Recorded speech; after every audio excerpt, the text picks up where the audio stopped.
बिस्मिल्लाहिर्रहमानिर्रहीम। तमाम लिखने वालों को अस्सलाम वालेकुम। उम्मीद करती हूँ सब खैरियत से होंगे। Welcome to my YouTube channel. आज मैं आपके लिए आलू के पराठे की बहुत ही मज़ेदार आसान रेसिपी लेके आई हूँ। इस रेसिपी को फॉलो करने के बाद आलू के पराठे की ये रेसिपी आपकी फ़ेवरेट हो जाएगी। तो चलें आलू से बने पराठों को बनाना स्टार्ट करते हैं। इसके लिए आपने एक ब्लेंडर में 3 उबले हुए आलू शामिल कर देने हैं और उन्हें अच्छे से मैश कर लेना है। जब आलू मैश हो जाए तो एक चॉपर में 4 हरी मिर्चें और एक बड़े साइज़ की प्याज शामिल कर दें और इन्हें चॉप कर लें।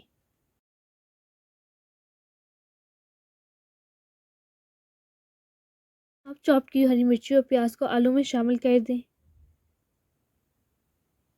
और इसके अंदर तमाम मसाला अजात शामिल कर दें। मसालों में हमने शामिल करनी है 1 टेबलस्पून सूखे धनिया का powder, half tablespoon garam masala powder, 1 tablespoon chili flakes, 1 tablespoon हरा सूखा धनिया और चुटकी भर नमक शामिल कर दें और तमाम मसालों को आलू के मिक्सचर में मिक्स कर लें। आलू के मिक्सचर में मैंने चुटकी भर नमक ऐड किया है क्योंकि आटा गूंथते वक्त मैंने हाफ टेबलस्पून नमक और 1 टेबलस्पून घी शामिल किया था। आलू के पराठों के लिए आलू का मिक्सचर तैयार हो चुका है। अब छोटे छोटे आटे के पेड़े बना लें।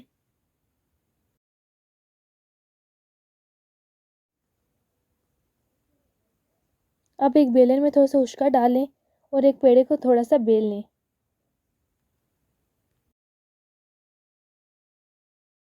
इसके बाद आलू के मिक्सचर को रोटी के ऊपर रख दें और उसे उंगलियों की मदद से थोड़ा सा फैला लें। अब दूसरे पेड़े को बेल लें और उसे पहली रोटी के ऊपर रख दें।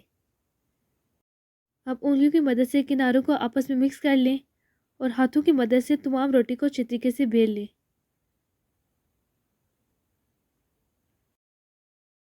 अब आलू के पराठे को एक गर्म तवे के ऊपर रख दें।